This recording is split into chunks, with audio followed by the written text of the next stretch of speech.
We are live. Thanks everybody for tuning in. I see we already got a good crowd over there in the chat. Thank y'all for checking us out tonight. I've got my good buddy Javi back here tonight. He's going to help monitor the chat. And I've also got Mr. Juan Lopez, Michael Merzke, and Becca Miller. So you guys want to, I guess I'll let y'all introduce yourself. Like I'm sure everybody knows you, but go ahead and we'll start with Miss Becca over there on my right. Hi there, I'm Becca Miller, and keeping the Texas side held down here, me and Juan. I don't have any kind of web presence other than I'm on Facebook. So if you need to talk to me, just anytime, I'll answer you any questions. I'll try to help out. Okay, and I do have all y'all's links, your YouTube channel links in the show description, and I think Mike, I've even got your Merzke custom woodworking link in the show notes too. So, okay, Mike, you want to introduce yourself? Yep, Mike Merzke, Merzke Custom Woodworking. That link for my website, you can get all my the links to all the different social media I'm on. Probably the most active on Facebook and Instagram. Okay, thanks for being here tonight, Mike. And next we have my good buddy Juan Lopez, another Texan. Hi guys, Juan Lopez from Dallas, Texas. And I have a channel on YouTube, G Code 1 Design. Not too active, but Instagram I am. Thanks for having me, Dave. All right, well, thanks for being here, Juan. And Javi, go ahead and say a few words. I think everybody knows who you are, but... Yep. Hey, how y'all doing? This is Javier from Miami. That's the deep, deep South. Just good evening. Glad to be here, Dave. Thank you. All right. Thanks for being here. Like I said, I want to thank everybody for tuning in. Wow, we've already got 50-something watching now. That jumped up quick.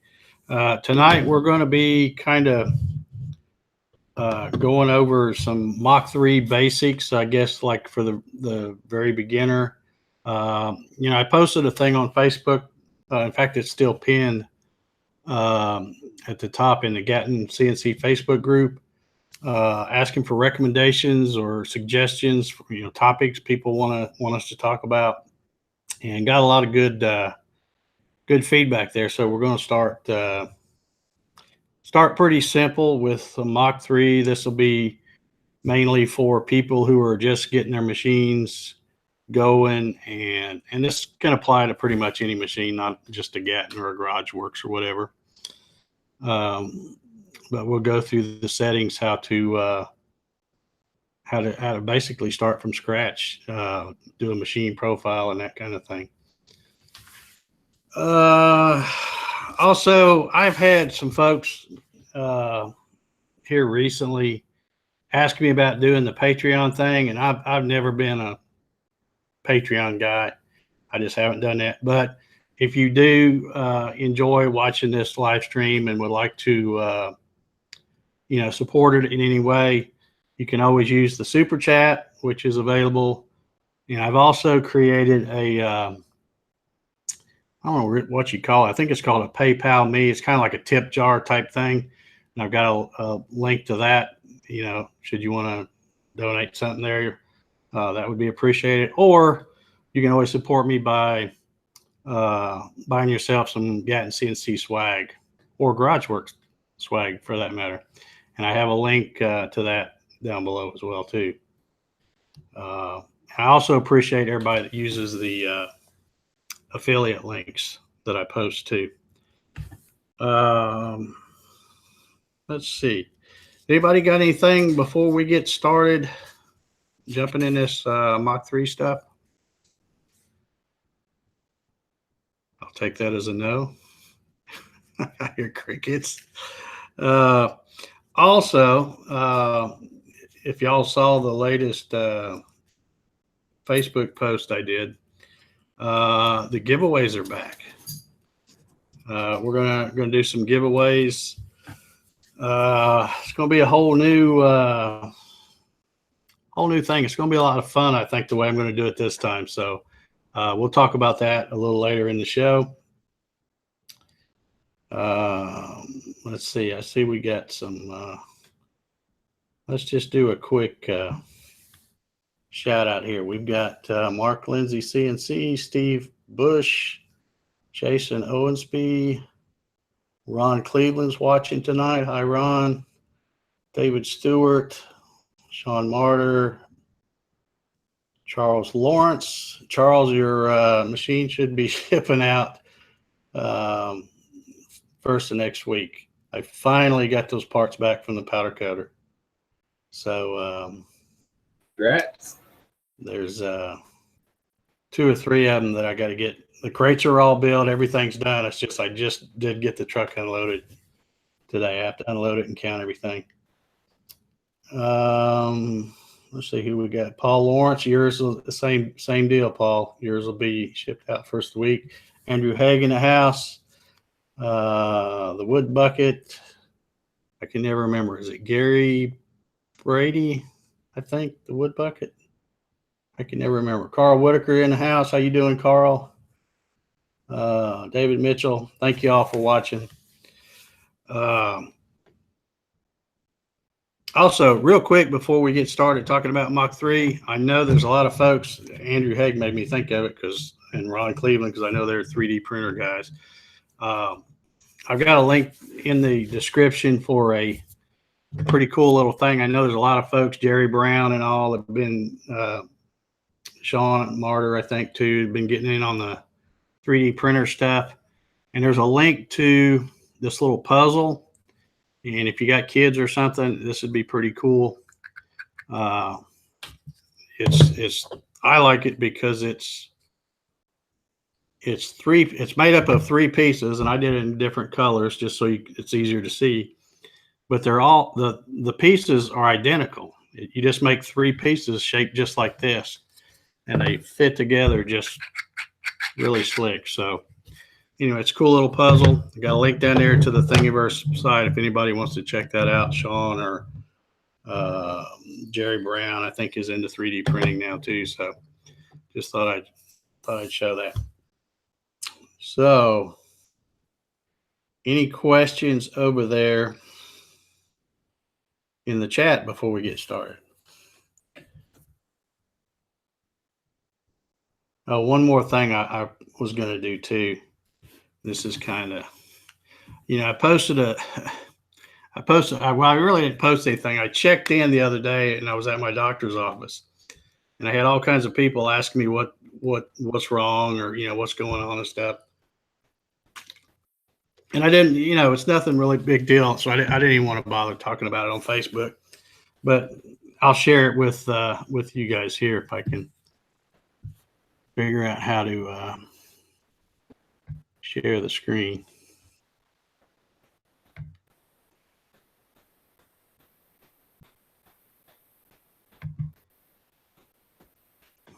Can y'all see my screen?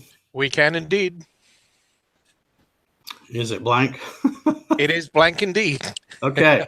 There you go. Here is a picture of yours truly back in 1963 when I had the chicken pox. Notice my stylish jammies and bathrobe there. It looks like I got covered on me. Well, apparently, when you have the chicken pox, 55 years later, it will come back as something else. So I started having these, let's see, where'd I go? Here we go. You're there. Yeah, so I started having these little bumps and stuff show up on me, and I had been outside, cutting grass, and when I'm riding the tractor, I'm always riding up under trees, and I thought, well, maybe I got a tick bite or, spider bite or something, because there's nothing worse than, and you guys know when you're out on a lawn tractor or something, you don't see it, but you drive right through a spider web and you start doing all that weird dancing and stuff. But anyway, so I thought maybe it was something like that. And I kept waiting for it to go away, and I just kept getting a bigger and bigger rash. And so anyway, so I thought, well, I better go get it checked out. And he looked at me and he said, yeah, you got shingles. So I knew that was, something that can happen to the over 50 crowd. But I thought, well, since I'm kind of, 50 was a long time ago for me, I thought maybe I, didn't have to worry about it. And I could have got a vaccine, if anybody else is like me in the same boat and they've had chicken pox when they were a kid and they haven't got a vaccine and they're over 50, you might want to think about it. I think the vaccine, I asked the girl at the, when I picked up my prescription and she said it's about $170. And I'm thinking, well, I spent $175 just for 21 pills or something that they prescribed to me. So anyway, so that's what it is. It's no big deal. Just, and from what I understand, it lasts about 4 to 6 weeks or something like that. But it is painful. It is. And that's why I finally broke down and went to the doctor, is I was having to take like a couple of Advil to be able to sleep through the night because it would hurt so bad I couldn't even sleep. So, but now when I went to the doctor, he gave me some steroids and some antiviral stuff. And then the third thing was some kind of painkiller, Tramadol or something like that. And he told me that he didn't want me taking Advil. He goes, I'm going to give you this pain medication. He goes, you take it if you need it. But I've never been one to take that kind of stuff. I don't know whether, always worried about addiction and stuff like that. I don't like taking pain medicine unless I'm really, really hurting. So, but the doctor said he was going to, kind of attack it aggressively. So, I'm feeling bad already. It's just, it's just still there, but I can deal with it for a few weeks. It'll be okay. But, Tramadol, somebody said, yeah. I don't know that. I just haven't taken any of those. I made it last night without having to take that. But let's see. Okay, well, I guess we're going to get started talking about Mach 3. I'll go back and share my screen. Javi, if you will, keep an eye out for any questions. You got somebody it. says sounds like shot time for me. I did get a shot in the rear end too, which I think was part of a trying to catch it quick. So anyway, all right. So here we go. I'm going to go back to screen share. And you guys on the panel, if you've got anything that you want to add, just jump right in here. One quick tip is it's really all written already. The video you have in the, if you order the Xylotech kit, their forum was really helpful for me as well when I barely started. Mm-hmm. And it didn't take much to get it going, really, between the two. So that's something that you want to do right off the bat with Mach 3, if you do have Mach 3. Yeah, and one reason why I wanted to start with Mach 3 is because it's it's very popular. It's still available. I was mentioning earlier that if you're using a computer that's got Windows 10 on it and you're connected to the internet and it did that latest update, it will make Mach 3 quit working. And I don't ever have to worry about that because the computers I use to run my actual machines aren't connected to the internet just for that type of reason. But for purposes of doing a screen share for the show, I had to have it on here, and of course it had Windows 10. And when I went to open it, sure enough, it stopped working. So I had to go to the ArtSoft newfangled website get a new version that has the patch, and it's back working. And now you see that when I open my Mach 3 loader, you can see that I have several different profiles. And this is something I want to talk about tonight, because when you set this up for the first time, it's probably a good idea to go ahead and create a profile. And not, because what you'll have here, like you see these three on the bottom, plasma, Mach 3 turn, and Mach 3 mill, that's probably what will be in there by default. And you could, and I think a lot of guys probably do, they change the settings in Mach 3 mill, but really I think it's probably better to leave that one alone and create a new profile, cloning it from the Mach 3 mill, and then just change that. And I'll show you how. Since we're right here, you can see I've already got a bunch of different profiles. I've got a GarageWorks, Gatton CNC. I've got the Go CNC, which happens to be sitting right here beside me on this table. And I made two profiles for it. This one right here that just says Go CNC, that's in metric. And then I made another one that's for inches. And then here's one for when I use my laser out there on the GarageWorks. And of course the 3 default. So we'll start off right here. I'm gonna put create a profile, and this is like if we were starting brand new here and we're just trying to set Mach 3 up for the first time. We can hit create profile. You can put a profile name, and let's see, we'll just put I've already got so many of them named down there. Well, let's just put new Gatton CNC, and then we'll say we want to clone it, because we're going to pretend these others aren't already in here. So we'll just clone it from the Mach 3 mill. And now you can see it's listed, and we can open that up. And also, just for the record too, since I'm using a laptop, this does not have a parallel port, so I've got my UC 100.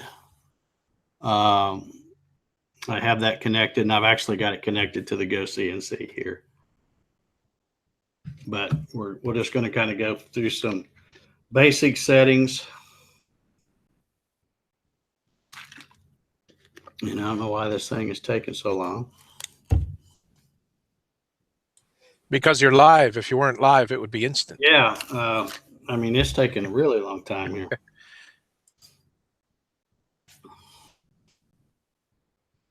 I didn't know it was going to be that hard to clone. Well, if it doesn't work, I'll back out of it, and we'll just open up one of the other ones and look at it. Dave, you may want to lock the screen on yourself. It's switching back and forth. Oh, shoot. I meant to do that before. Let's see if I can do this. Present to everyone. There you go. Okay. Now let's get back here.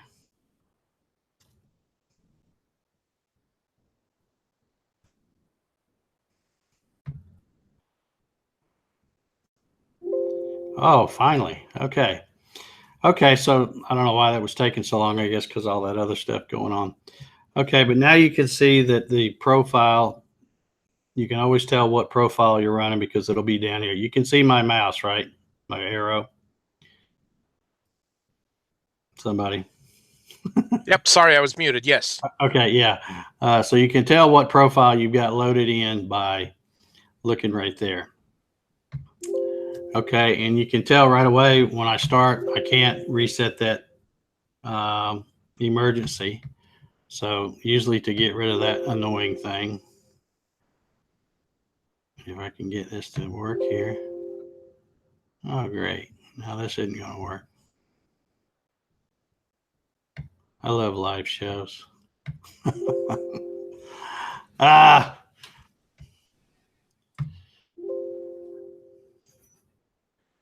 I'm trying to. Yeah, this isn't going to work. All right, so we'll back out of this, or if I can get it out of here.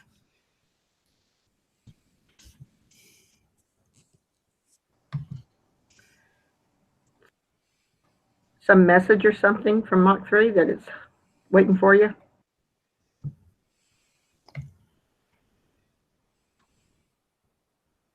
Yeah, I don't know. I don't know why that's wanting to go through all that. Let me what I'll do is I'll go ahead and open up this again and use the default profile.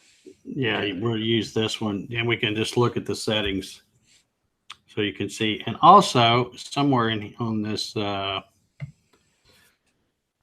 and this will pop up because I've got my UC 100 that I mentioned. Now you can see this is the profile I selected in there. And we'll go through and take a look at these settings here. Of course, first you want to set your units. You're going to decide what units you're going to use, whether you're a metric guy or a inches guy. So mine is already set here to inches for this one.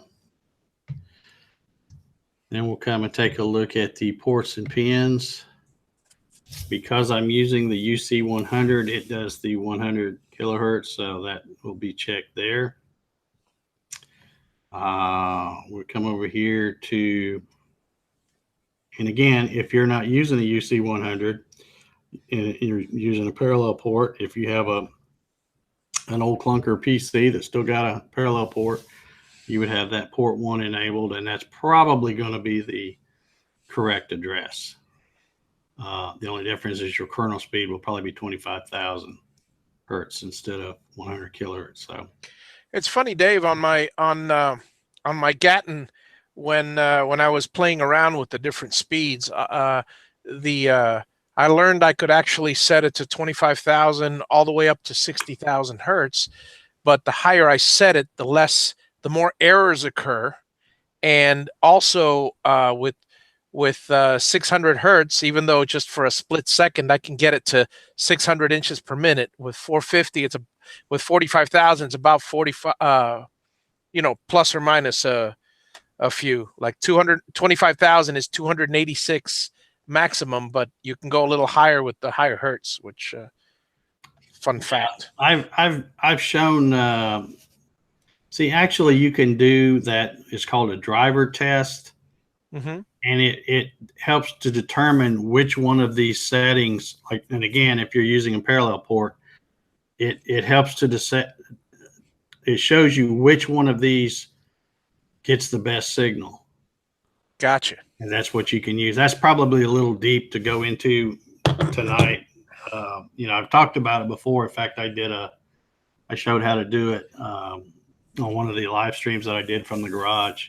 A while back. I don't remember. It's been a while. But anyway, so if you're using a parallel port, you would have that port enabled, and that'll be probably the port address. Most likely it'll be 25,000 there. But in my case, since I'm using a UC 100, this will be checked here. Okay, and we can come over here to the motor outputs. And this is nothing more than setting up the step pins and direction pins and enabling the motors that I'm going to be using. Well, for a Gatton CNC, as everybody knows, or most everybody knows, there are 4 stepper motors. You got an XYZ, and then there's also, if you're using a Xylotex or similar controller or driver, you'll have an A axis, and then the A will be slaved to the Y, and I'll show you how you do that here in just a little bit. But for these settings, these have been the same for years. And I also want to mention there's a link in the show description here where it says Mach 3 screenshots.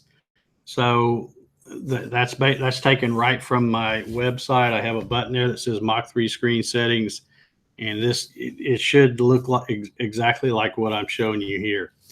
The x-axis, the step pin's always 2, direction pin's 3, 4 and 5 for the Y, 8 and 9 for the A-axis, which, like I said, will be slaved to the Y-axis. Now, you also note that all these step ports and direction ports over here for those 4 axes are going to be 1.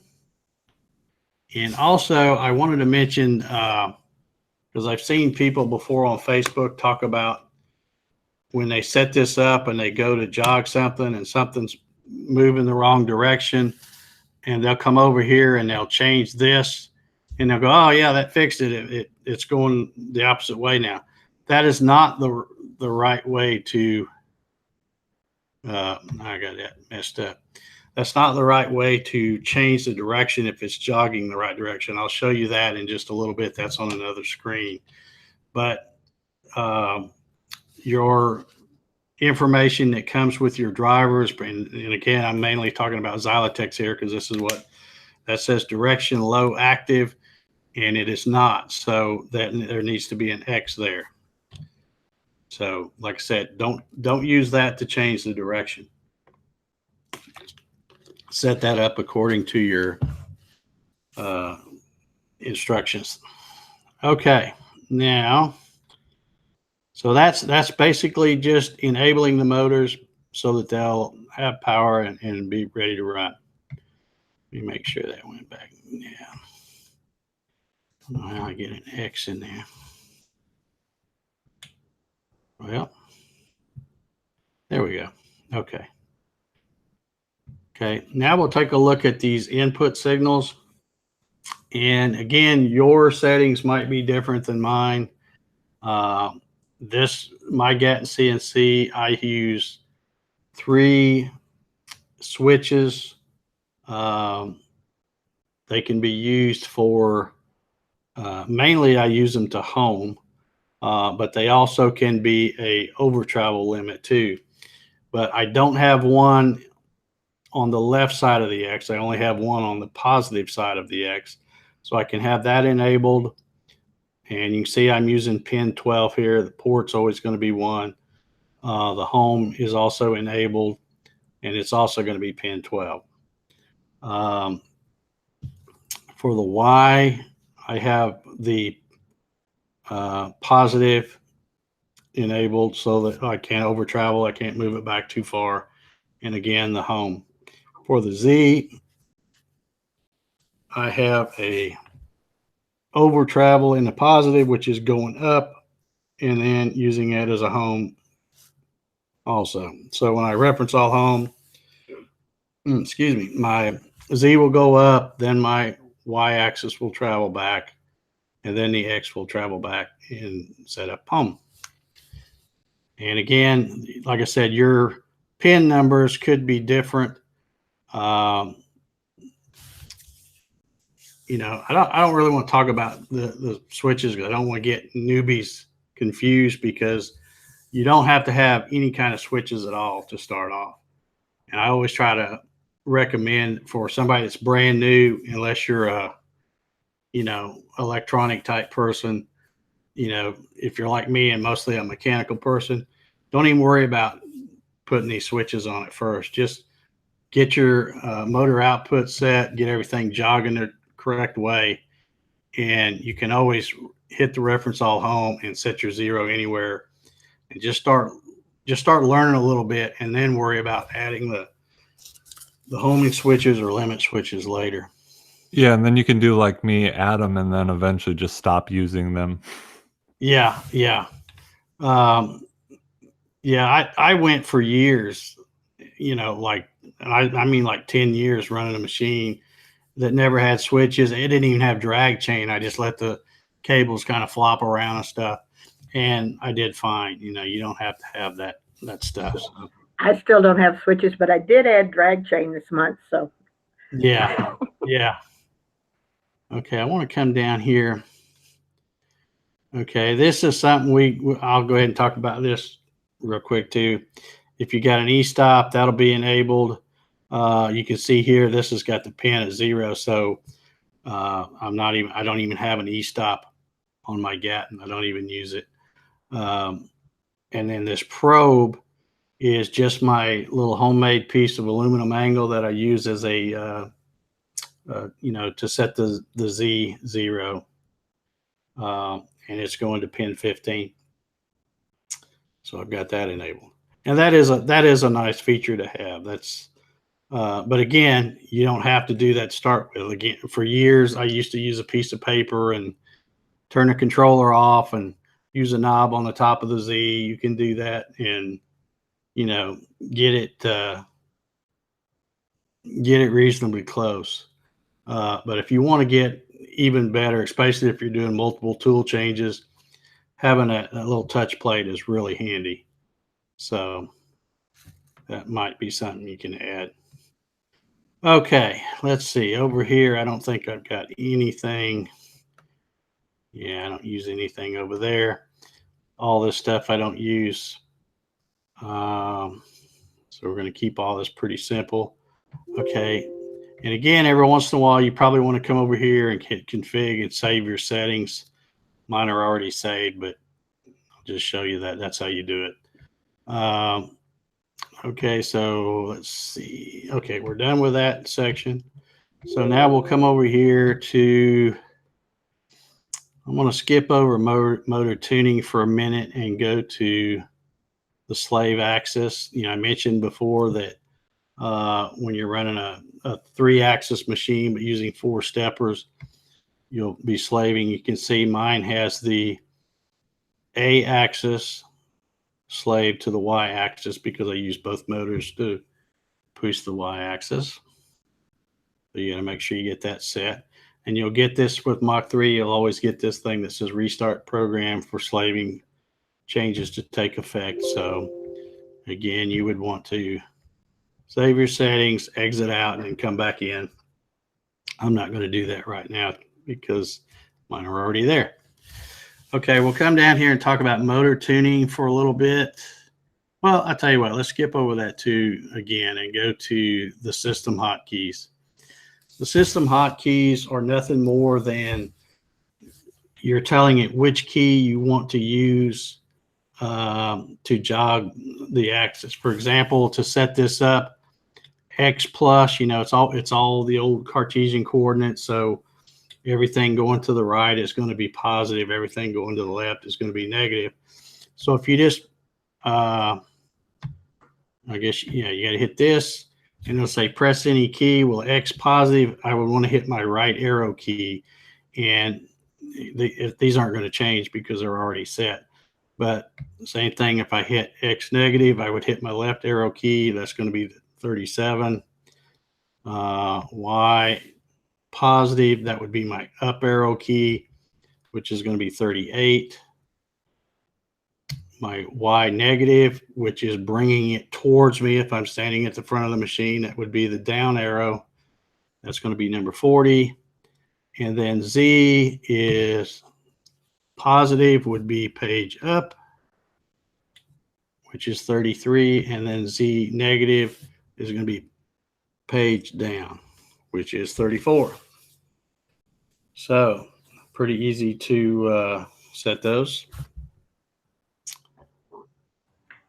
Just as a note, when I first did this 100 years ago, I got really confused about that, and I kept trying to put the numbers in, 40, 39. You don't do that. You just hit the key. Right. You just hit the little button, and then when it pops up, press any key. You press the key that you want to use.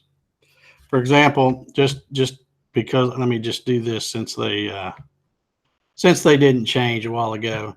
Let's say I wanted to use the L key to do this. The L key 76. So that's how you do it. You just hit this, and now I'm going to go back to the right arrow key, which before was 39.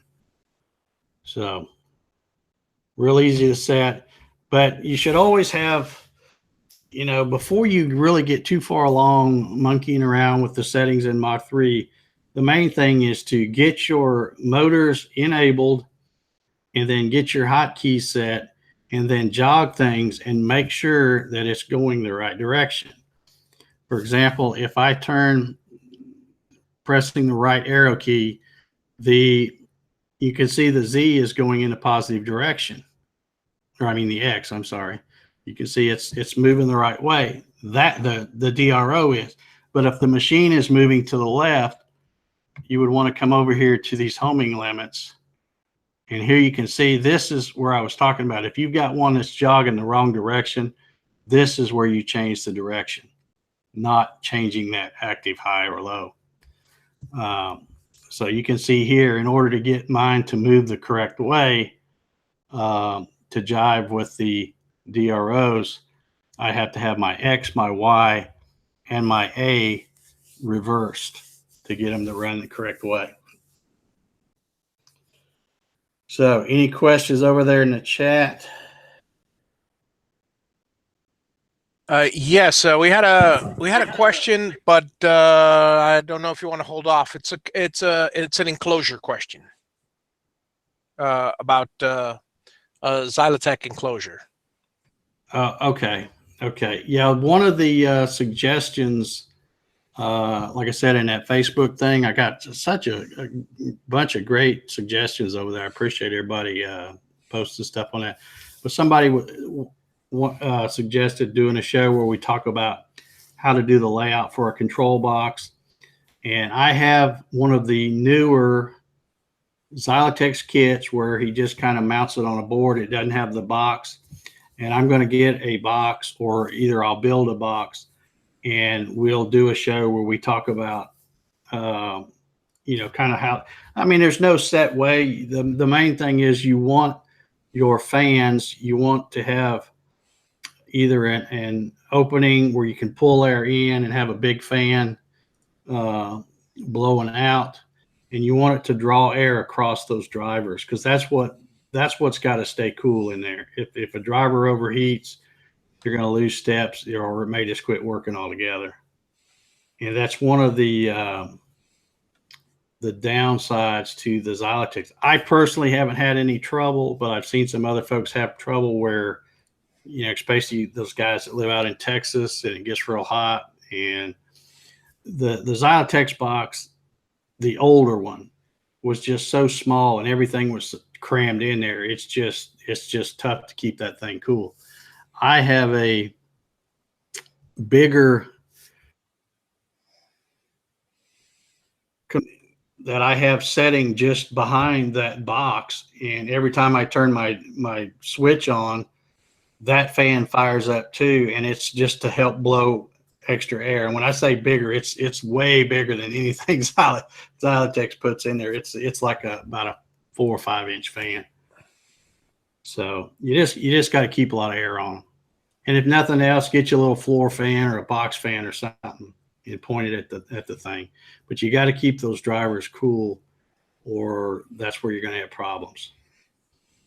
You know, like I said, I personally haven't had any trouble with the Xylotech box. I've got like 4 of them, and one of them is 12 years old, and it was still running when I took that machine apart. Okay, if there's no other questions, let's see. We've covered hotkeys, homing limits. Okay, I think we've pretty much covered a lot of things here. Am I missing anything, Mike, Juan, Javi, or Becca? Can you think of anything I'm missing? Another thing you want to set eventually, the safe Z. If you don't set this, it'll probably have a 0 right here. And what happens is, if you, let's say you stop your machine, you know, it's starting to sound funny or something, and you stop it, and then you decide you want to try to move it, you know, maybe send it back to 0 or whatever, you need to make sure that Z comes up first, and that's what this is for. I have mine set to 1 inch. That'll really make for a bad day if you don't have that set right and you hit go to 0, and instead of raising up, it just cuts right across what you've just done. So that's probably another thing you want to set. Some people, you also have an option here. I don't use it, but you can have it set to go to the safe Z whenever the stop button is hit. So if you're just move it along and something don't sound right, and you go over there and you hit stop, it'll raise up right then, and you don't have to worry about it. But I don't use that. I usually use that for when I'm like if I'm running a long program, and I'll show you how to do this here in a little bit. You're running a long program, and when I say long, I'm talking something that's going to take several hours. And maybe you come home from work and you're going to try to run a couple hours tonight and then try to finish the next night. You can come back and go and run it from a certain line. So that's what this comes in handy for. And I'll show you that here in just a little bit. Excuse me here. Okay. Dave, I got a question. You helped me out when I first had the Mach 3 up and running, and you showed me the jog follow. Would you go over that? Because that was a pretty important learning experience for me. Just to be able to speed up and slow down the. Oh, okay. Yeah, whether or not you have an external pendant, which I don't have mine in here, it's still out in the garage on my machine, but you can hit the tab key and it will fly out, and you kind of have this little, basically it looks like a pendant. This is what you're talking about, right, Javi? Yep, that's exactly it. Yes.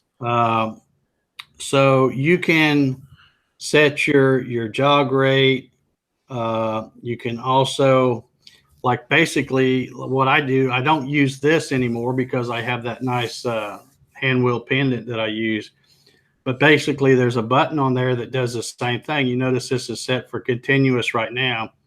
Well, I can set this to step. So let's say I've marked my little X or whatever in the center of the material, or lower left, or wherever I want to set my 0. And I can jog it over well, if I can get it there, I can jog it over at full speed and get it close, and then I can hit that button and put it in the step mode. And then whatever the step is set at, where right here it's set at 10 thousandths. So every time I hit, well, let's just say I hit the X plus here, you'll see that move by 10 thousandths. If I want to set that to 1 thousandths, no, it didn't take, did it? There we go. You got to hit enter. Okay, so now you can see as I hit that, it's only moving by 1 thousandth. So if you really need to move it in just really small increments, you can set that up to what you want it to be. I usually keep mine at 10 thousandths. And like I said, I have the little hand wheel pendant that I use. I have a button similar to this. I mean, this really does the same thing. Is there anything else you want me to talk about on this, Javi? Or no, that's it. I mean, I find that to be an invaluable little tool, because I don't have a pendant on the other one yet. Highly recommend everyone to either get a pendant or some type of an Xbox controller hooked up, because it's it's a fantastic tool to have. Yeah, they are. I mean, I used to use this one a long time before I had a pendant. I would, like I said, I would just jog it close to my mark, and then when I got it close, I just hit the tab key, pop that out. I always kept this on 10 thousandths, and I would just change this from continuous to step, and then I just jog whatever by hitting these little buttons here, and it basically does the same thing as a pendant does. It's just nicer to have a pendant because you can get right there at it and look, instead of, because if your computer's, a couple steps away. Yeah, absolutely. I mean, I use my keyboard, and I have it on a long USB cable. I keep dropping the keyboard. It gets very uncomfortable. It's just, I mean, there's nothing like a pendant for jogging around the unit. Yeah, I agree. A pendant is definitely worth the investment.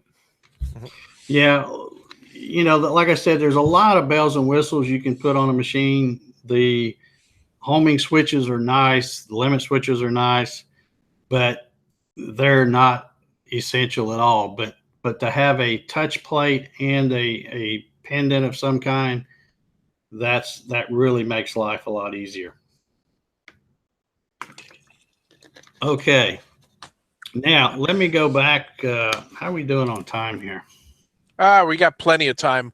I'm on hiatus for the entire month of July, so take up summer yeah. hiatus. Yep, I'm on vacation, so take all my time. Okay. Well, I don't even know what time it is. It's 8:45. Okay. Let me load a program in here. And I'm probably gonna have to. We'll do this old Starbucks logo. This is a program I've used for years just to demonstrate machines, because it has a lot of good all three axes moving at the same time. Although I'm not a Starbucks fan, so. But anywho, now you'll notice that this, when I did this a while ago, my input signals, I've got all these turned on. Well, obviously I'm not hooked up to a machine right now. So if I hit reference all home, it's not going to do anything, because you can see the error I get down here because I don't have any of these on. So what I'm going to do is I'm going to go in here and we're going to pretend like, again, I'm a newbie and I don't have any of these switches put on the label. So now I would be able to move the machine, jog the machine to where I want to set my zero. I'm a big fan of always putting it in the center. I know a lot of people use lower left or whatever. It doesn't really matter as long as your machine knows where it's at.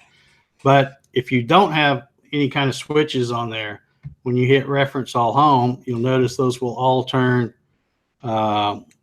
green, and we can make sure they're all cleared out here. So your machine coordinates and your work coordinates are basically the same, since you don't have limit switches. But what I wanted to show you is, and I'm going to go ahead and we'll just hit cycle start here, and we'll let this run a little bit.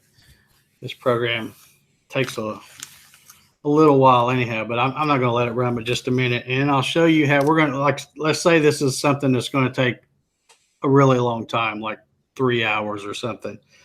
You can run it, and then if you're tired and you say, well, I'm going to stop, go in for the night, and I'll finish it tomorrow or next week or whenever. It doesn't really matter when you finish it. Basically, you can just hit stop.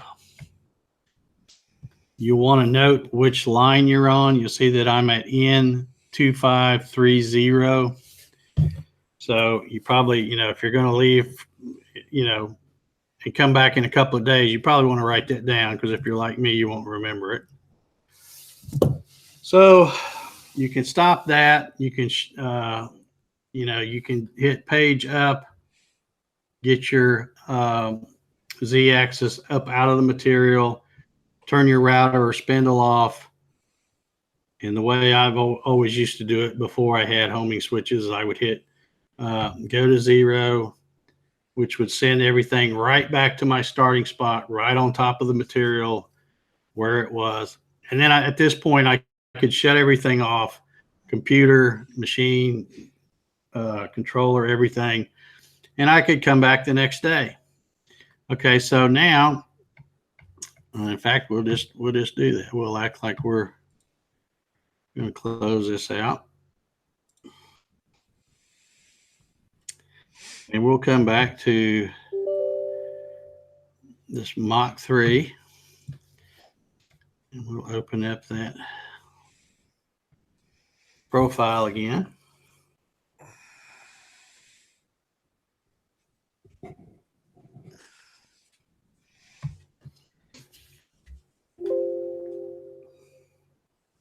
Okay, so now I come back, it's the next day or whatever. I can load that G code back in. And of course, remember the material's still sitting on the table. I haven't changed a thing. And now I can just hit this, get this all zeroed back out again, just like it was when I started this. And now I can come down here and I can go to line number, and I want to put 253.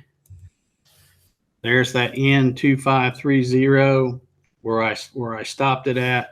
And in fact, if you want, you can even go maybe up a couple of lines just to make sure you know, you're not missing anything. And then you can hit run from here. You'll notice it scrolls back down, and now it's like 2 lines in front of where I stopped it. And this is where I was talking about the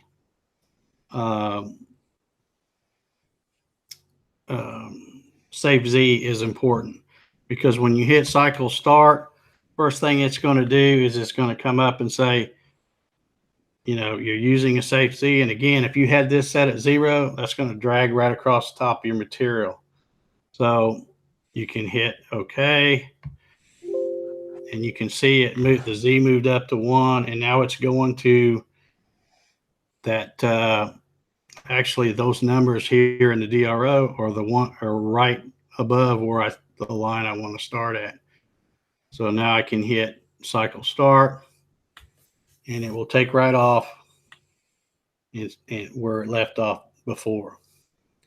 Not every machine you'll be able to do that with. The way my machines are designed, if you send it back to 0 like I did when I got ready to shut it off, once you get everything set and turn it off, it's not going to move. If you got a machine that's on belts or something, or rack and pinion, it may move because there's nothing to hold it. You know, when you turn the power off, unless you reach over there and turn one of the lead screws or something by hand, it's not moving. You can't. So this has always worked well.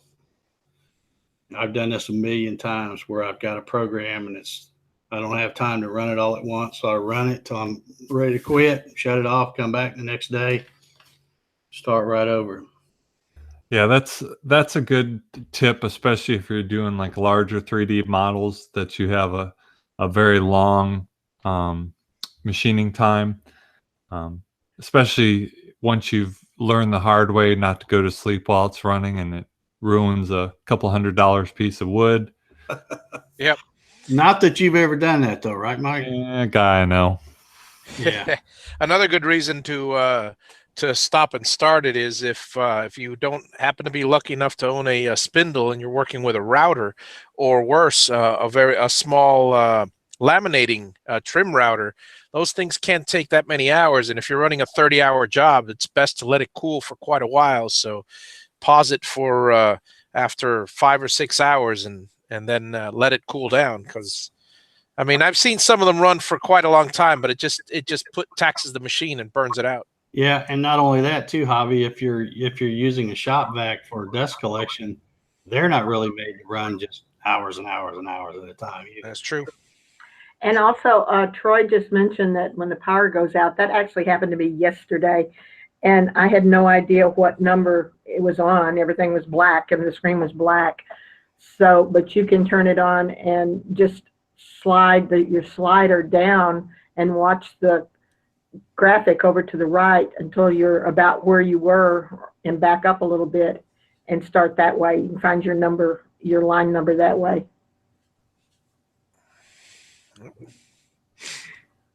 Yeah, that's a good point. I probably should have used I hear an echo again.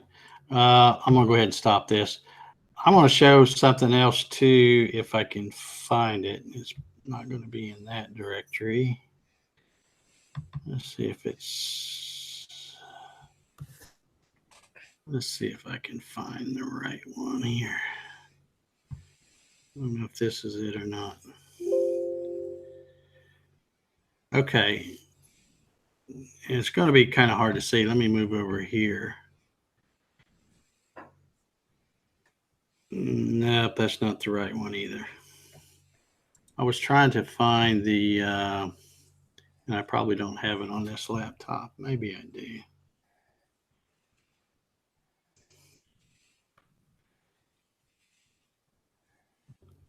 I don't think it's this one.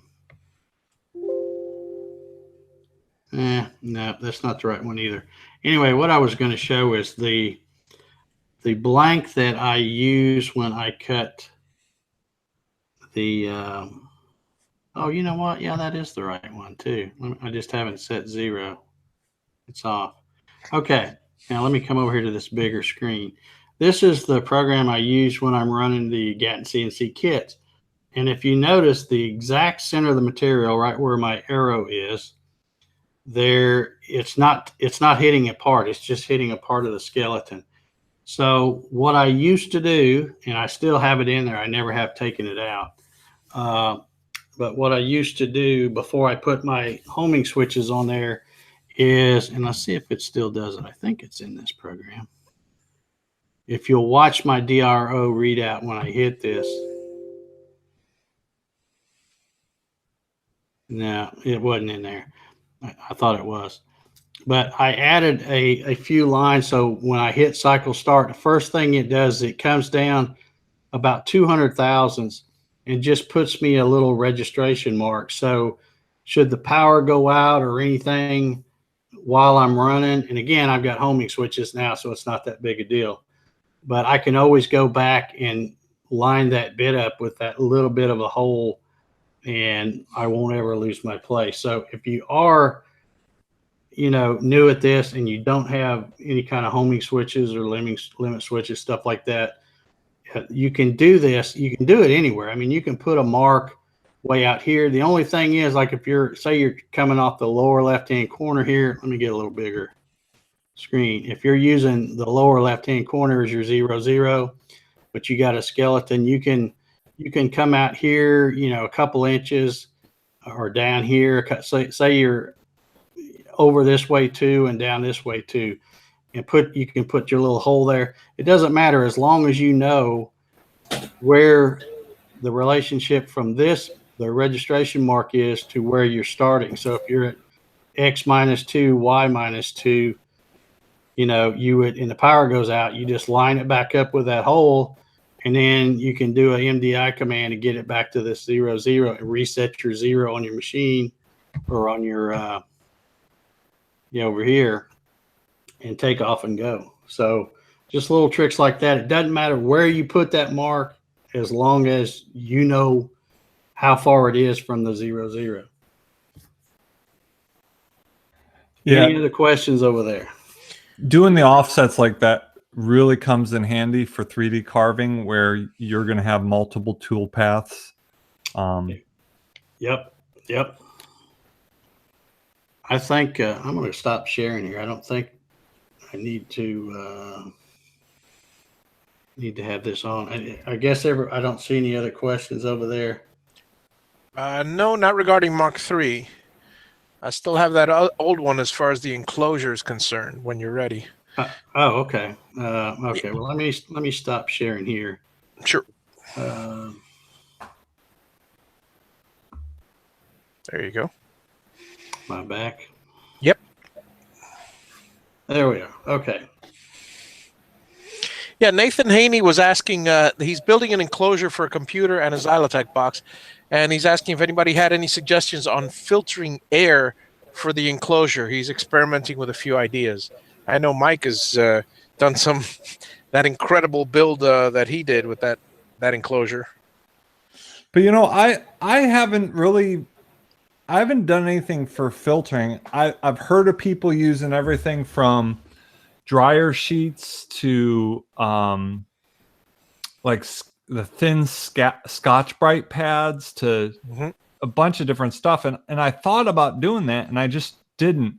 And sometimes there's some fine dust that'll get inside the box, but hardly anything at all.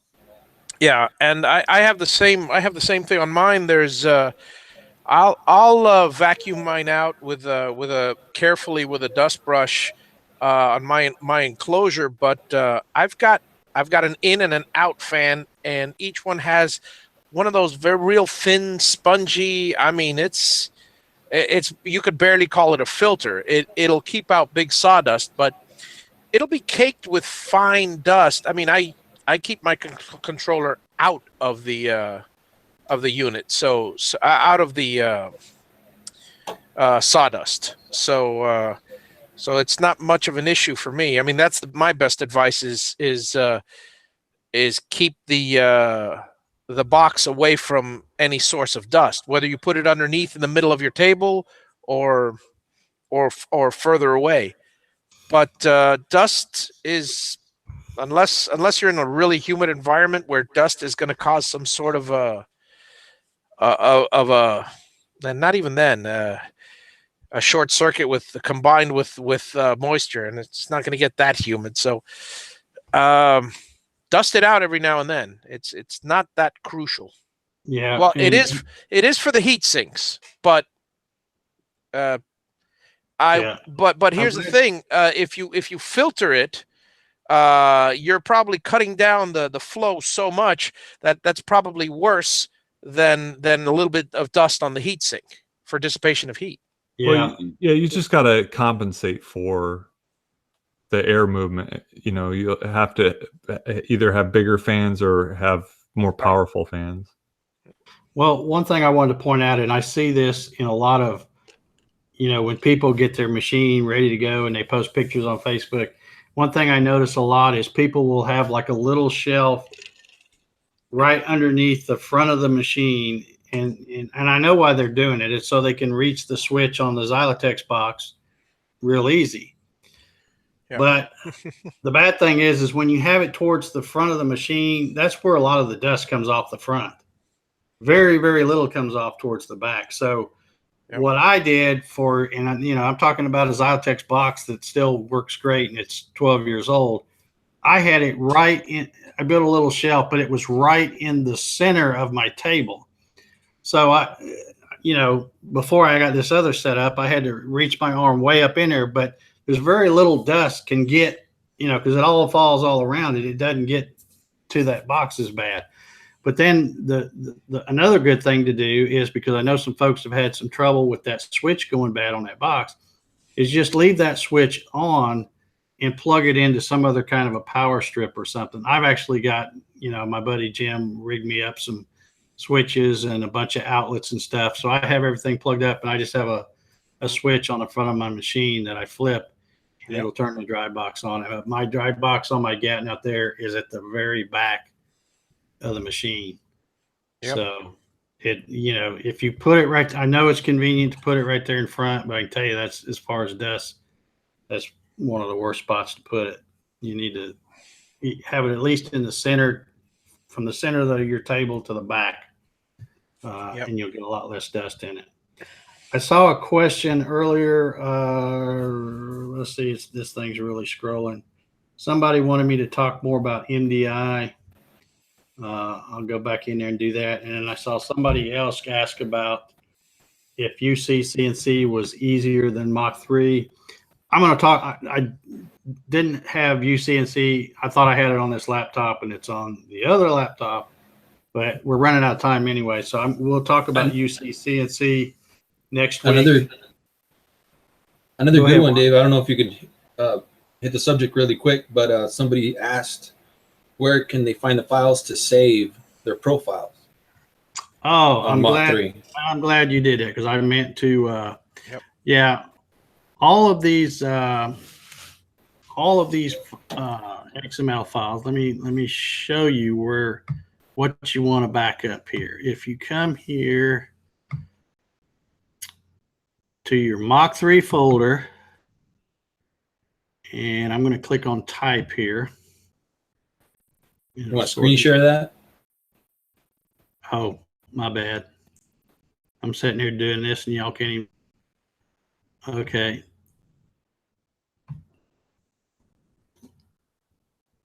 Let me share. I guess I better present too. Okay. Sorry about that. I got a step ahead of myself there. Okay, so I'm over here in my Mach 3 directory. I've sorted by file type. Right down here at the bottom where it says XML document, you can see GarageWorks, Gatton CNC, Go CNC, blah, blah, blah. Those are all the machine profiles. So every time you create a new profile, it saves this XML document. Well, it's always good that once you get everything set, all your settings, and you've tweaked it and you got everything running just perfect, you probably want to copy that file and put it someplace safe where, you know, if anything happens and your computer crashes, I have people all the time say, man, my computer crashed and I had to get a new computer. Now, you know, you just got to save this file, or at least save the screenshots. You know, go to the screenshots. If you got anything special, or take a picture with your phone or something, you know, anything. But this is really the best way. Save this XML document, because if you have to get a new computer and reinstall Mach 3, you just take that file that you had saved in that safe place and put it in this Mach 3 directory. And as soon as you start Mach 3 back up, that profile will be there. Thanks I still need to do that myself. Yeah, thanks for mentioning that one. I meant to. No problem. And one of the other things you want to save is the is your license for Mach 3. In case your computer does crash, you want to make sure to have that in a safe place. Yeah, that's another good point. And mine is, well, let's see, I got all this. Let me put it back here by name.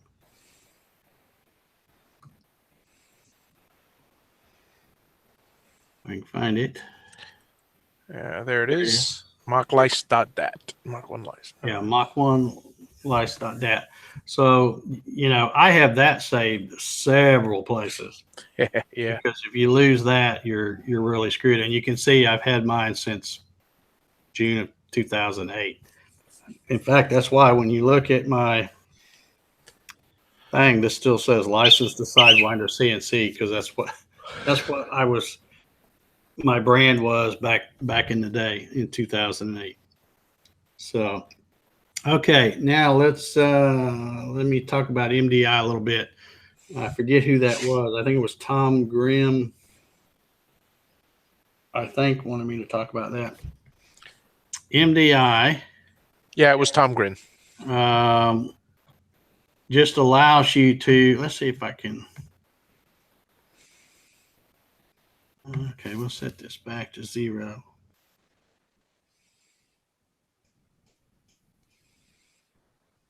See, if this had the homing switches, this blank is 48 by 32. So if I had the homing switches, you know, when I hit machine coordinates, it shows the same thing. But if I had homing switches, this would show, what is it, negative 16, because my 0, when I home it, it's over here. So it would come negative 16, negative 24, and then the Y would be 16 there. So that's how that would look. But the MDI is just where you can put a little command. Let's say you set your 0 on your Z and you're running something and it's not quite as deep as you want it to be. One trick I do is I'll, let me rewind that. I'll come back and I'll tell it to go to 0, you know, of course, with it turned off so it doesn't, with the router or spindle turned off. And then I'll come over here to MDI. And if I want to change it to make it go just a little bit deeper, I'll go G0Z minus, we'll just say 10. Whoops, not equal, dummy. Where's the minus? I got to put my glasses on here. There we go. And then I can hit enter, and you see this went down 10 thousandths. So then I can come back over here, re-zero that. Now it's 10 thousandths deeper. So then I can raise it raise this up, jog the Z back up, and hit cycle start again, and it will go back over it, but now it's going to be running 10 thousandths deeper. It's also handy just whenever you want to move the machine to a specific spot, you can just put those commands in and it'll go right to there. Also very handy for when you're, if you're just wanting to check to see if your machine, if you're telling it to move 3 inches, is it moving 3 inches? That's another good way to test things. And that reminds me, that's another thing we didn't, I kept skipping over the motor tuning. This particular profile is for my Gatton CNC, which uses the 1/2 inch by 10 threads per inch, 5 start, and the steps works out to approximately 6,400. This is what I have in the screenshots for people to set their machines up. You put in 6,400, it's going to get you pretty darn close. Now, if you want to, of course, dial it in, that's when you would come over here to the, where is it? Yeah, the calibration and set steps per unit. And so if you want to calibrate it, you get hit. We'll start with the x-axis. You hit OK. It says, how far would you like to move the x-axis? If you say 3 inches, it'll move. And then you measure and it'll say, okay, how far did it actually move? So if it only moved 2.983, let's say it was a little bit off, you hit OK. And now, instead of 6,400 in that x-axis, you can see you're going to have this big number here. And you can either accept it or not. And of course, you would accept it if you're trying to dial it in. So you would do that for each axis. I have little test programs that I run, just a little square. There's a lot of, we're kind of getting into some deep. Yeah, a lot of uses for the MDI. I mean, by the way, manual data input, for those of you who wonder what MDI means. Trevor was saying it's a great way to clean up a V-carve after it's done too. You know, dropping it down a thou or however. Yeah, exactly. Or even if you just run the program without even dropping it down, that'll clean some fuzzies. But if you want to drop it down 2 or 3 thou, that's a good way to get rid of some fuzzies. I mean, it doesn't always work. Depends on how good your bit was to start with and what kind of material you were using. But that's another easy way to do it, is to run over it. Okay, I saw somebody earlier too ask about, I guess I can get out of the screen share again, I think. Somebody was asking about Mach 4. Let me just say this about that.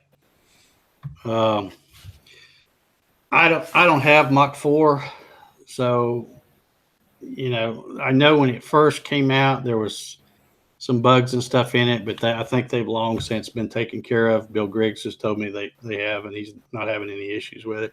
The biggest thing about Mach 4, when you look at the ArtSoft website, one, it's $200, I think, where Mach 3 is still $175. And the other thing is with Mach 4, which is the real deal breaker for a lot of folks, I'm sure, is when you buy the Mach 4, it tells you right on there that it will only work with the computer that it's assigned to. So it's not like Mach 3 where you can, like I have Mach 3 on a machine out there. I've got it on this laptop. I'm only one person, so I can't run all of them at once anyway. But I can have the actual program different places, and plus it helps you if anything crashes, you've still got a copy, and I've still got it in my download folders on all these different machines. But yeah, that's the one of the things. And there's some other things like I looked earlier and I forgot, but the one thing that stuck in my head is that here would be my problem is if I went and bought Mach 4, I'd be buying it from my desktop computer in there in my office, but that's not where I want to run it. I would want to be able to get it and put it on a machine out here, which I don't want on the internet.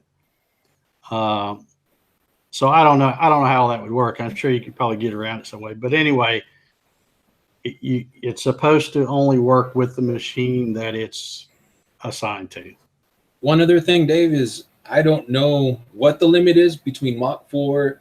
Didn't they split it between hobby and professional, supposedly? Yes, that was another thing. Thanks, Juan. There is a hobby version and a professional version, I think. Where Mach 3, I think, does everything.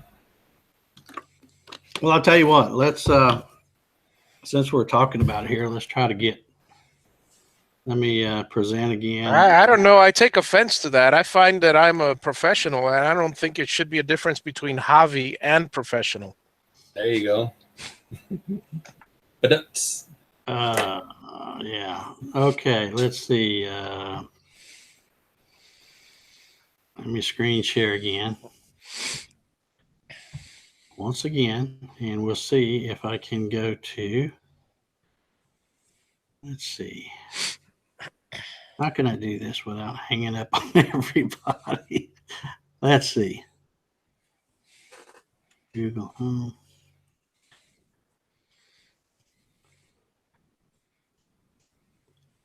Look at that good looking guy right there. Holy cow.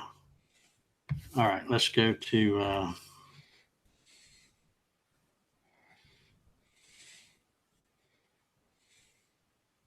is that it? I was just going to go to the Mach 3 website real quick and we'll take a quick look at, oh no, that's a PDF. That's not what I want.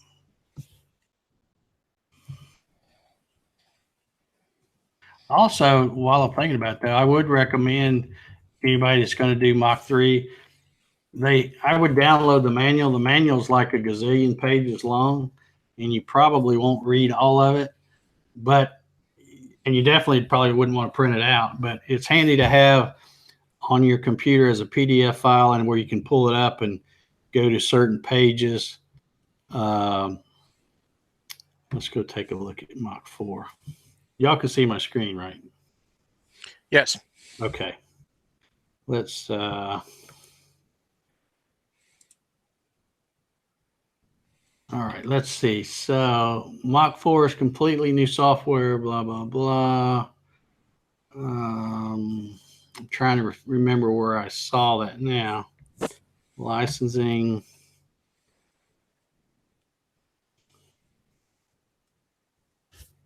Okay, here's what I was talking about. It's got here in the big bold print down here. Important note, the license will only work for the computer for which you supplied the PC ID.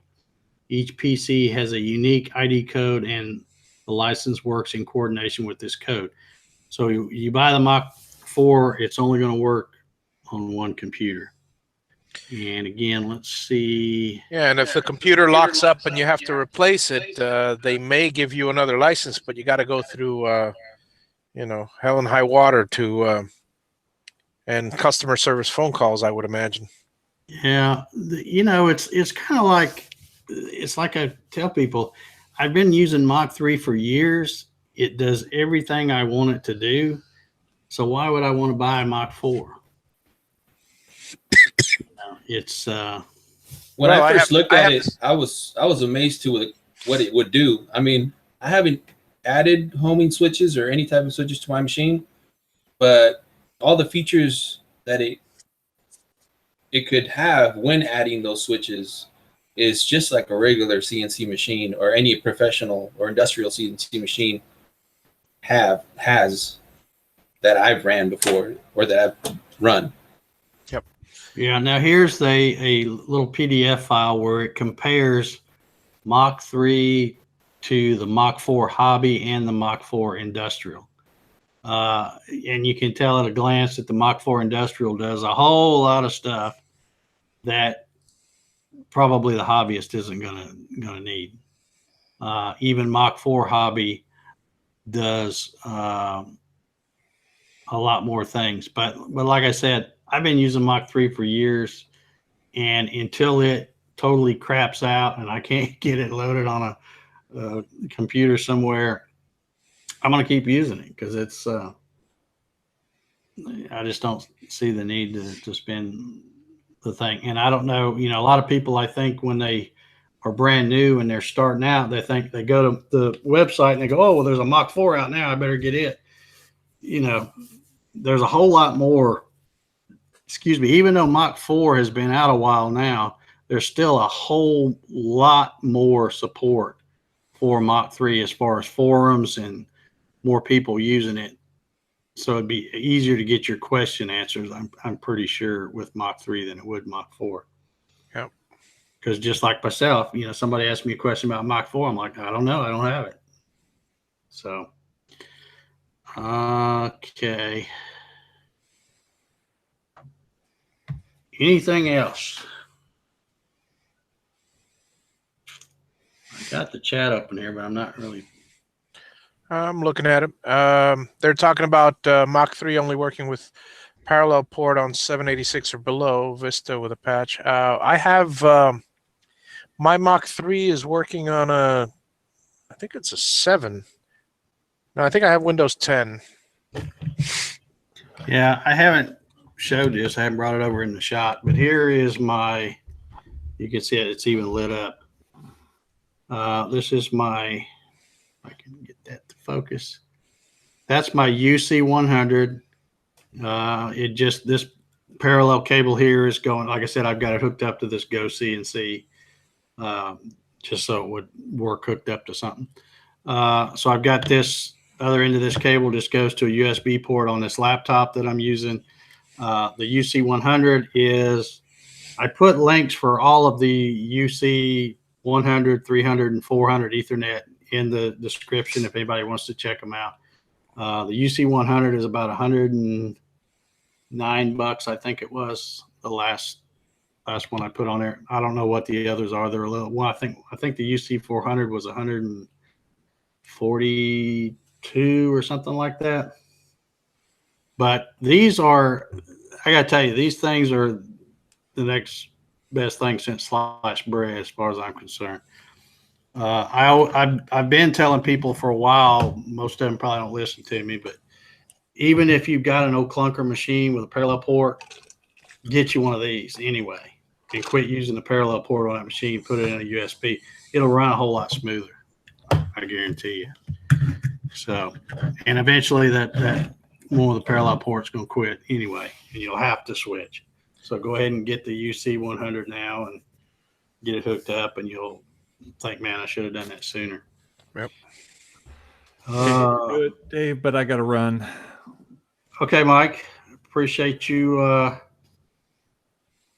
joining us tonight. Thanks for having me.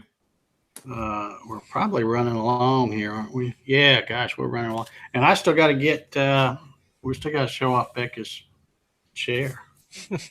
I'll start clearing out some space in my shop too, for just in case. Okay. For the new giveaways. All right, good night, everyone. Yeah, I got to talk about those too. Hopefully everybody's going to hang around here so I can go through giveaways. But first, I want to let me get off of here, and I want to, since Becca's with us tonight, I wanted her to get off of there. Stop presenting. There we go.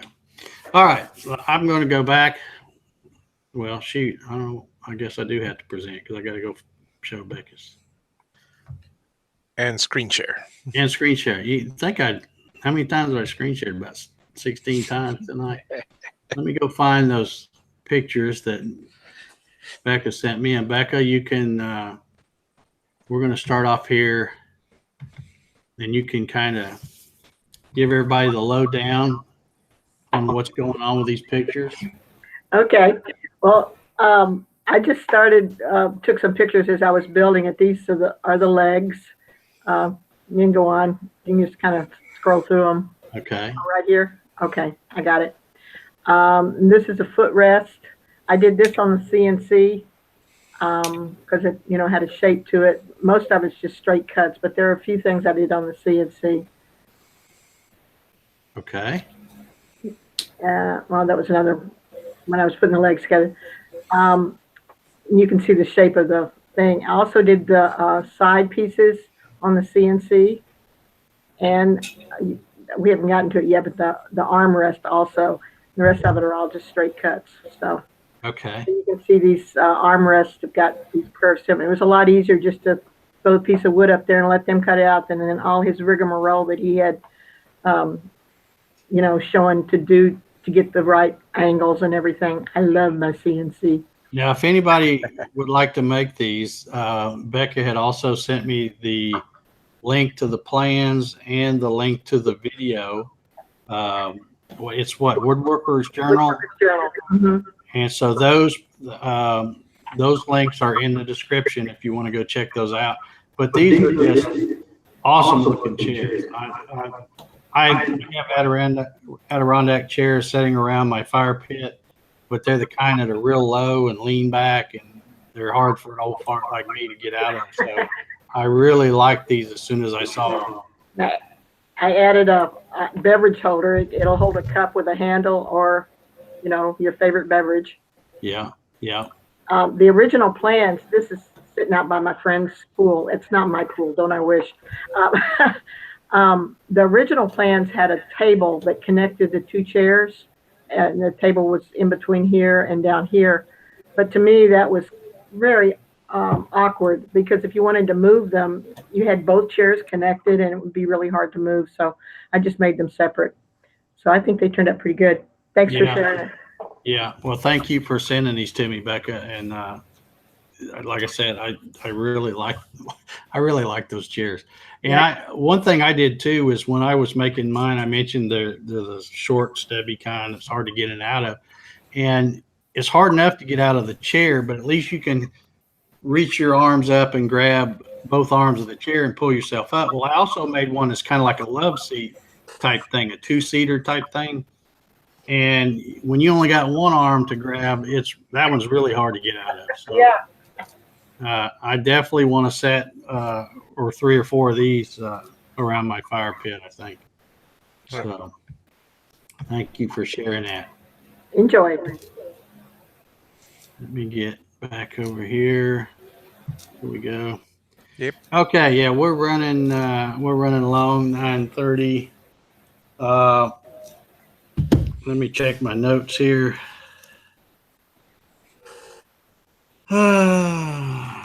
I think we've covered. If anybody's still got any questions, it's something we missed on Mach 3.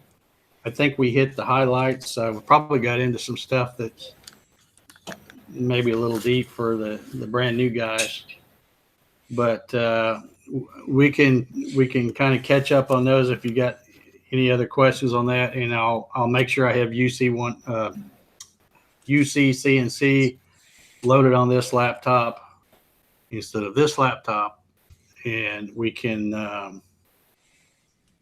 do the screen share on that next week. But I mentioned at the top of the show that the giveaways are back. I'm gonna be giving away, for those of you, some of you may not know, but I recently, I don't know, a month or so ago maybe, started offering just a plans only option. There's just so many folks that contact me that don't live in the US and Canada and are always wanting, to build a Gatton CNC. And so I've made a plans only option available for those folks. So what I'm going to be doing is I'm going to be doing a giveaway for the plans, and we're going to make it where anybody, any place, all over the world is eligible to get in on this giveaway. Now, what I have been doing, if somebody in the US, say they buy the plans only option and then they get the plans and they go, I don't know, I think I'd rather just have Dave cut me a set. What I've been doing is I've been, they'll say, well, what can I get a kit? with the parts, what will that cost me? And I'll say, well, I'll credit you what you paid for the plans, and you're only paying. So you're still only paying like you bought the kit to start with, basically, is what I'm doing. So when we do this giveaway, if there's anybody, like in the U.S. that wins the plans and then they decide they want a kit, I'll do the same thing. I'll credit them just like they had bought the plans, even though they want them. And we'll do it that way. But anybody else, overseas and stuff, it's just really not feasible to try to send stuff like that over there, because box gets busted open and parts get missing, and it's just a real cluster. I'm not going to do that. But I do offer the plans thing, and that's what we're going to be giving away. Now, here's how it's going to work. I know you guys are probably going, well, how's he going to do this? Because there hadn't been any entry form or any of this stuff. Here's how this is going to work. We're going to give a set of plans away every week on every show. But starting with this show, this is how you're going to have to enter. Once this becomes a video, like right now it's live, you have to put a comment that says, "Hey Dave, give me that Gatton." So cool. You don't put it in the chat. You don't put it in the chat over here. That's live. You wait until the video this live, which, it only takes like, 15, 20 minutes after we go off the air here. It'll become a video. And this is what you put in the chat or in the comment section. "Hey Dave, give me that Gatton." And then next week, live on every show from now on when we do this, next week, I will be using the YouTube random, let's see, what do they call it thing? YouTube random comment picker or something like, I forget what it's called. I've already got it bookmarked and everything, tested it, works great. So we will be doing that. And then whoever ends up winning it, and here's the cool thing now, because technically you don't have to be watching to win like before. You could win, but you are going to have to watch so that you know whether your name was picked or not. So if your name is picked, then you will want to send me upside down an email to www. Oh wait, that's my. That's the. I put that wrong. Yeah. Well, I'll have it for next week anyway. But yeah, it'll be Dave Gatton at AT&T.net. You'll send me an email with your information and stuff, and claim your prize. So you still have to claim the prize, even though you don't technically have to be watching live to see your name picked, but you should be anyway if you're not. So anyway, so one more time, once this becomes a video, make sure you comment, "Hey Dave, give me that Gatton." And when I go through the comments now, like I said, that's why I wanted to hold this up and make sure everybody understands it. When I go through the comments, when I use that random picker, if it picks a comment and it's not this, and we pick another, this is what you got to put in the comments. Okay, is everybody square on how that works? Yep. So we will be starting that. Like I said, the entry part starts right now as soon as we go off here. So we've still got 70-some folks watching. Like I said, I really appreciate you guys taking the time to tune in here and watch this. I wouldn't bother doing it if it was only a handful of folks. It just wouldn't be worth going to the trouble to set all this stuff up. I will say too, one thing I'm trying to do, I think my picture has been fairly decent. I think I'm going to try to get some new equipment. I don't know whether because sometimes I go back and I'll watch some of the shows and I'm like, man, I don't know what it is with my camera. It looks blurry or something. Sometimes I don't know. It always looks good to me when I'm looking at it here. but then when I watch it later, sometimes it doesn't look as clear. So I don't know. You guys It looks tell me. all right. It always depends on the bandwidth for the most part, but Yeah, and I'm always checking. In fact, I even got online and was looking around to see if there's any, Google Fiber, or if it's getting ready to come here or anything. I'm kind of stuck with what I got. Although when I run the speed test, it says that it should work fine for live streams and stuff like that. But I may, this laptop's, I don't know how old this laptop is, 2 or 3 years old now. It's probably time to start getting some new equipment, try to do a better job doing these shows. I may even also try, I've been watching a lot of other folks' live streams and just seeing how people do things differently. And there's a lot of different, this is good old Google Hangout, which, is kind of the old faithful here, but there's a lot of other things, and I may experiment and maybe do some test hangouts, or test live streams, I guess is the right word, using some different things. Yeah, Dave needs an iMac. Yeah, in your dreams, Trevor. In your dreams. Okay, all right. I guess we've about wrapped it up here. Juan, Becca, you guys got anything you want to add? Nope, I'm good. Thanks for having me. Okay, Corey Orell says, please cover UC CNC setup like you have Mach 3. It'd be graciously appreciated. Tune in next week, Corey. Yep. I will have it on this laptop. It's really very similar. In fact, the cool thing about UC CNC is if you've already been using Mach 3 like I was when I bought UC CNC, because I just bought it just to try and to, do a comparison and, be able to talk about it on these shows. But, when you install it, if you've already been using Mach 3, you can actually import the XML files, and it sets everything up for you.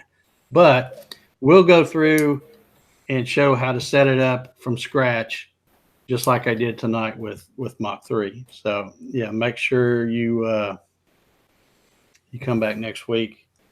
And also, who knows, you may win something. So, all right, I guess we're going to get out of here. Javi, you're not going to be on tonight.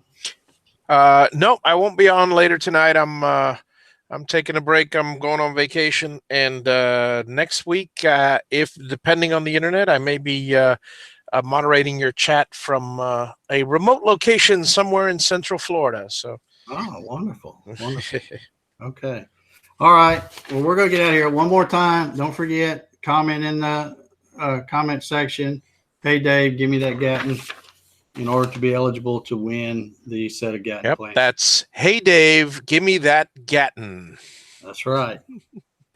And also, don't think that next week the thing to enter will be this. It will change every week. So that phrase is only good for this show. So anyway, remember, don't put it in the chat. Put it in the comment section.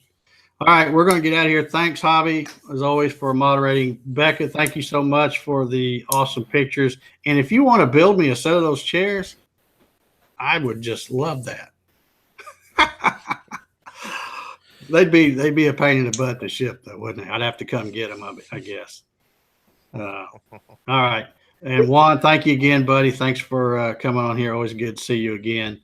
And thanks for having me. And also, folks, make sure if you don't know any of these folks, you're not to subscribe to any of them, check out their links in the description. I know Javi is sneaking up on 1,000. I think you 9 something. I think. I'm at 958 last I looked.